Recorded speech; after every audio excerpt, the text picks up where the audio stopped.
Thank you, Mr. President. Distinguished ministers, colleagues, Secretary General, how many times has this Council met to discuss ways to advance the release of our hostages held in Gaza? How many times? Not even once. How many condemnations has this Council issued against Hamas or for their heinous October 7th massacre? Zero. Zero. Yet rather than condemning Hamas's atrocities or taking action, real action, to bring our hostages home, this Council will be voting upon a resolution to recommend granting the Palestinian Authority full membership status, a Palestinian state. How detached from reality can this Council be to dedicate its time and resources to support a resolution so disconnected to the reality on the ground? To a resolution that will have zero positive impact for any party, that will cause only destruction for years to come and harm any chance for future dialogue. Colleagues, 6 months after October 7th, the most brutal massacre of Jews since the Holocaust, this Council seeks to reward the supporters and perpetrators of these atrocities with statehood. The child-murdering Hamas rapists are watching this meeting and they are smiling. There is no bigger prize for terror than today's meeting. Let me remind everyone, the basic requirement for admission to the UN are A, permanent population, B, defined territory, C, government, and D, capacity to enter relations with other states. But, above anything else, a very important principle stated in Article 4 of the UN Charter is, and I quote, "Membership in the United Nations is open to all peace-loving states." Peace-loving. What a joke. Does anyone doubt that the Palestinians fail to meet these criteria? Did anyone hear any Palestinian leader even condemn the massacre of our children? The Palestinian Authority has absolutely no control over Gaza. You all know it. Everyone knows it. But even in Judea and Samaria, entire neighborhoods and cities are ruled by other terrorist gangs, Lion Den, others. And the Palestinian Authority, ironically, has no authority. So who is the Council voting to recognize today and give full membership status to? Hamas in Gaza, Palestinian Islamic Jihad in Nablus? Who's going to be in charge? While this in itself is grounds enough to reject this sick reward for Palestinian terror, the Palestinian Authority is the opposite of a peace-loving entity. The Palestinian Authority not only have not condemned the October 7th massacre, they are also paying monthly salaries to all the terrorists that took part in it, rewarding the rapists. This is a genocide-loving entity that doesn't deserve any status here. But sadly, to some of the members here, the Palestinians' inability to meet the criteria simply doesn't matter. It doesn't matter because to some of you, Palestinian statehood has nothing to do with the UN Charter or legal criteria. All it has to do with is politics and interests. The UN Charter is important to them only when it can be used against Israel. The report from the Council's Commission on the admission of new members even states it black on white. Let me quote from Clause 3 of the report, your report. And I quote, "Several members expressed the view that the admission of the State of Palestine to membership in the United Nations was a political matter rather than a technical or legal requirement.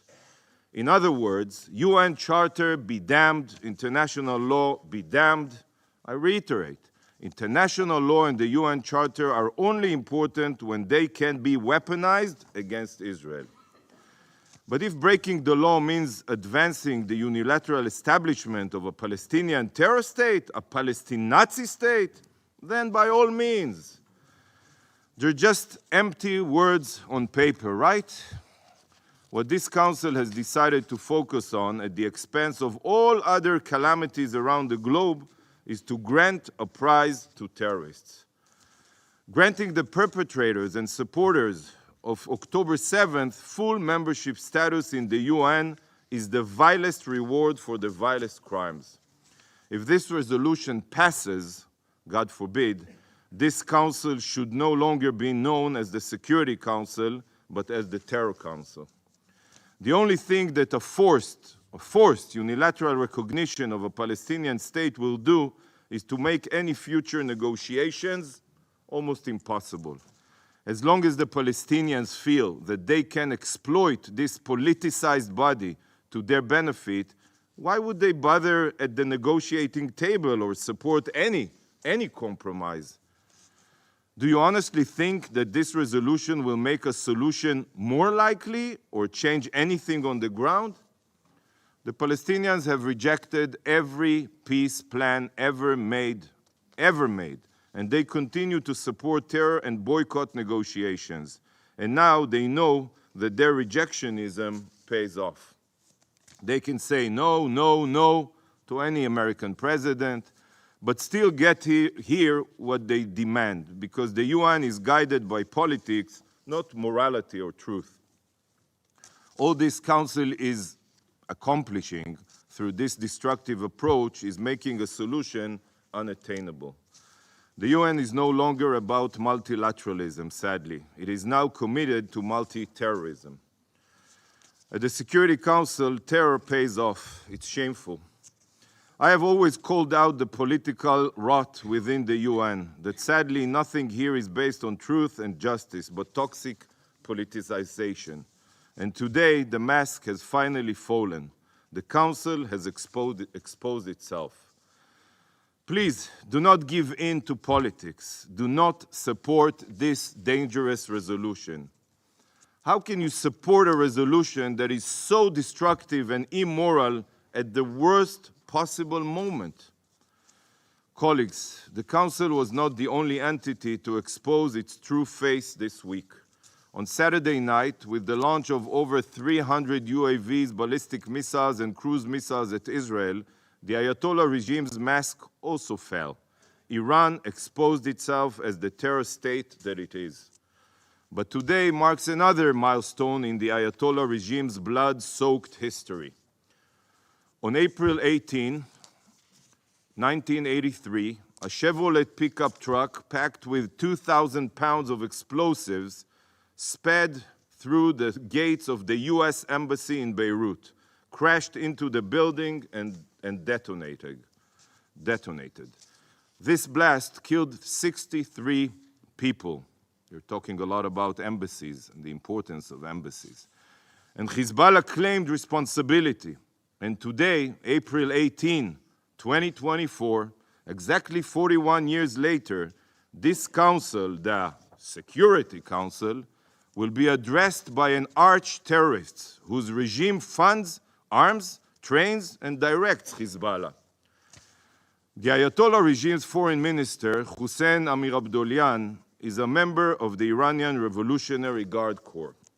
This terror organization, the IRGC, is responsible for carnage, bloodshed, and destruction worldwide.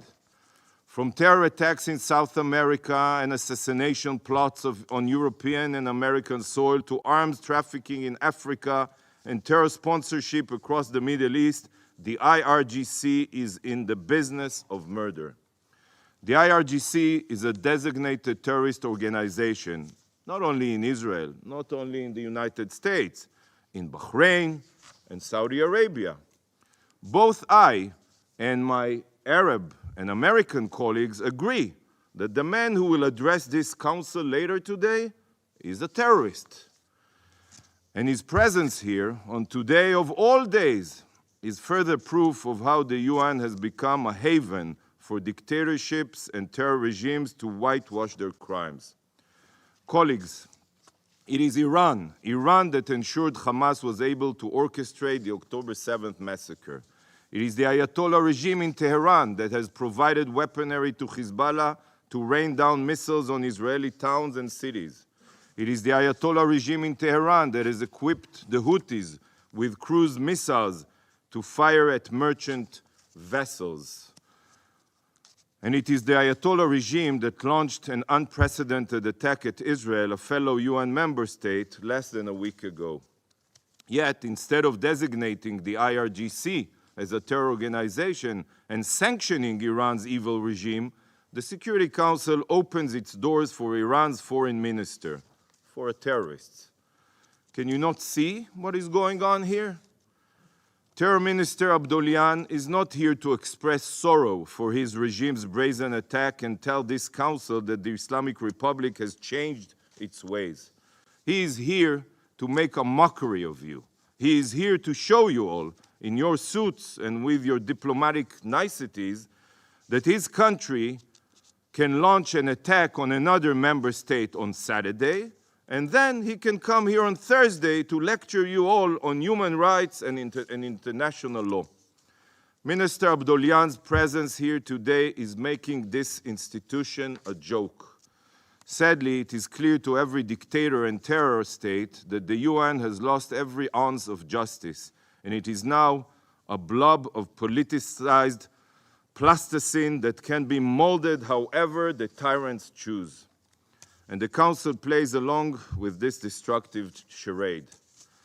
Colleagues, if you still believe that this body holds any relevance, then I ask you, I even beg you, what action has been taken by the Council against Iran for its attack against Israel this week? The foreign minister of a genocidal regime will speak here today as his country hurtles towards nuclear weapons. Has this Council taken any action to prevent this? Nope, nothing.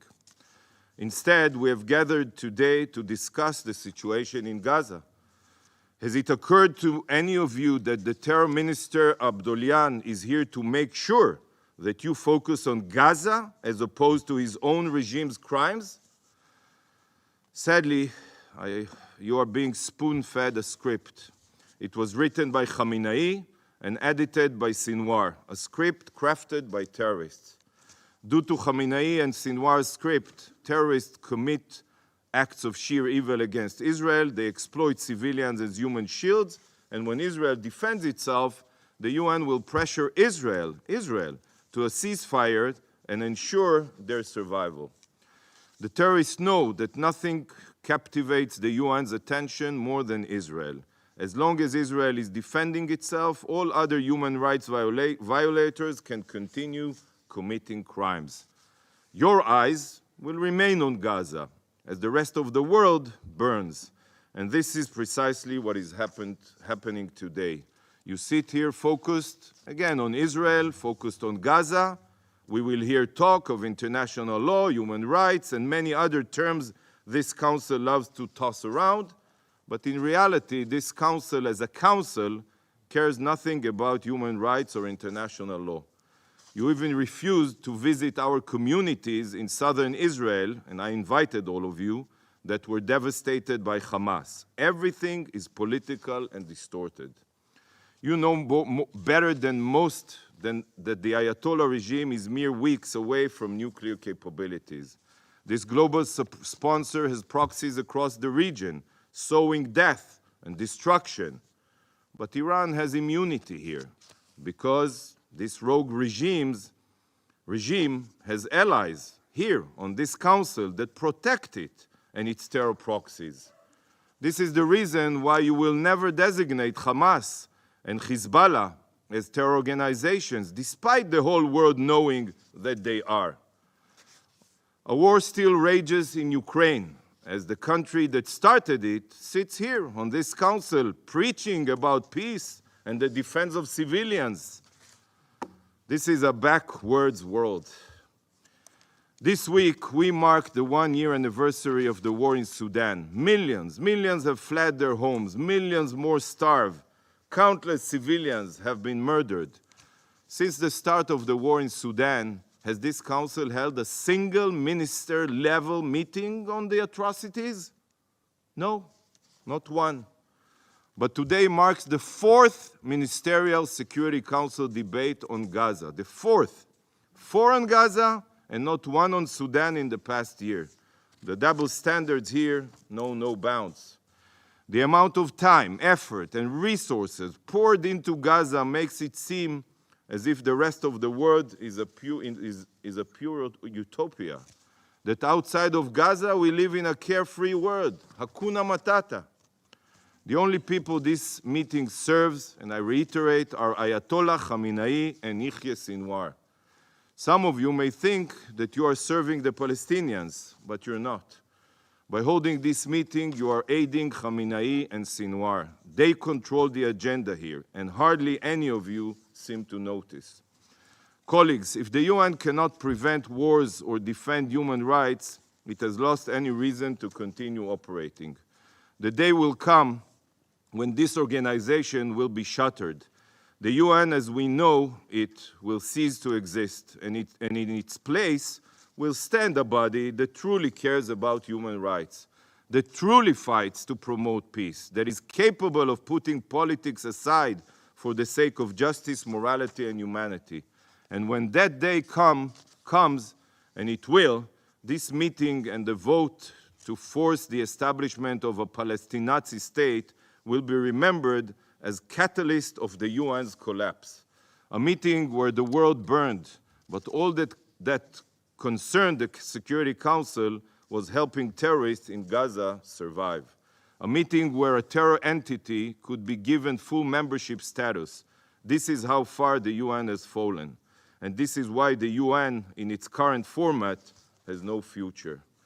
I truly pray for brighter days, for a time where the UN can successfully combat the forces of darkness, not welcome them and be influenced by them. Thank you, Mr. President. I thank the representative of Israel for their statement. I shall now make a statement in my national capacity. I thank the Secretary General for his presence here today and for his stark and sobering brief. The Middle East is experiencing one of the bleakest and most volatile periods in modern history. As underlined by the Secretary General last